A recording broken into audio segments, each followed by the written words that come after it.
Now, as the virus spreads, so does misinformation, adding the burden of discrimination and stigma. Facts over fear and bringing trustworthy guidance to parents, caregivers and educators is the only way this will be beaten. Emehill Transformation is at least one organization working to dissuade stigmatization among children when schools eventually reopen. Let's take you to Accra in Ghana, where we're joined by Charity Emehill Bartels, and she is the founder of that organization. Thank you very much. Let's try this again now. Perhaps just tell us how this was birthed. We understand it was from a conversation with your little one who had concerns.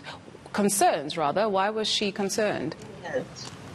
Dudu, thank you for having me. And I must state that my daughter will be 7, hopefully in August. And as a mother-child, we're having a conversation about coronavirus and how it's affecting them, because we are all aware schools are closed down. In Ghana, they've been at home for over a month. We're hoping that soon they will go back to school. So it just struck me when she said that she's afraid to go to school because she doesn't know which of her friends would have the virus, or maybe her mother or father might have been affected by the virus. So when they come, they wouldn't be able to play with them. And for her, she feels sad about it, seeing her friends not being able to play.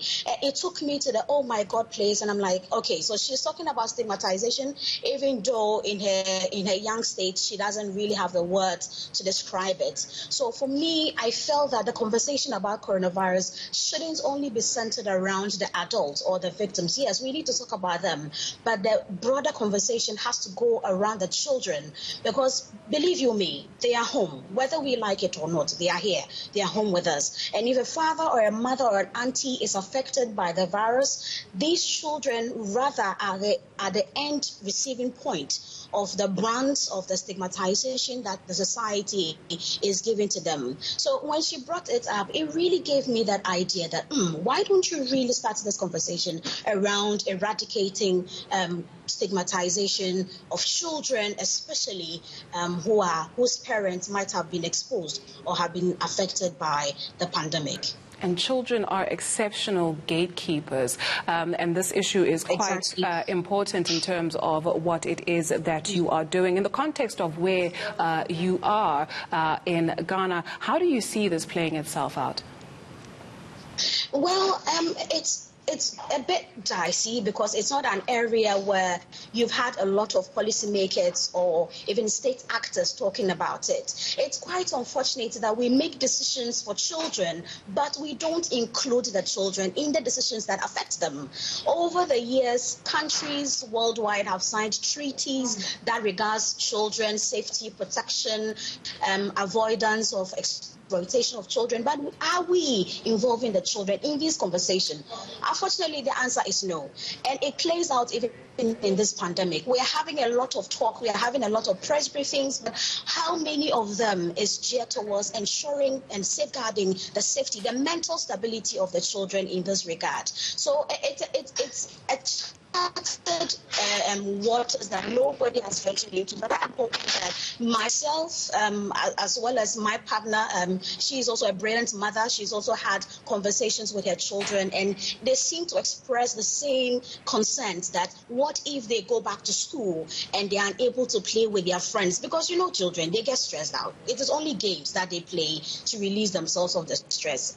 If I'm an adult and I get stressed out, I know how to, go about it and manage it. But what of a child? A 6-year-old, 5-year-old, 2-year-old child does not have the means of relieving themselves of that stress. So I've come together with her. She is also the founder for Edge Women Foundation.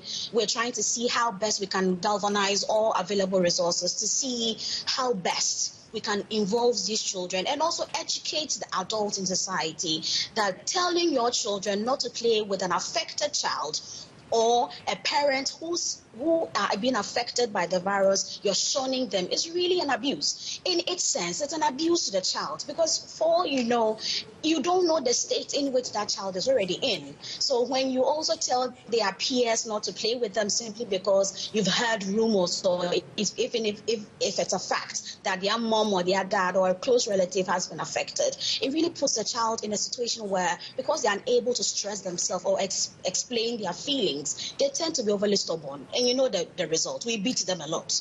we will beat them when they get stressed out and they are trying to find ways of relieving themselves. So the conversation in Ghana here, we're yet to grapple with the full effects of COVID-19 and the related stigmatization against children over here in the country.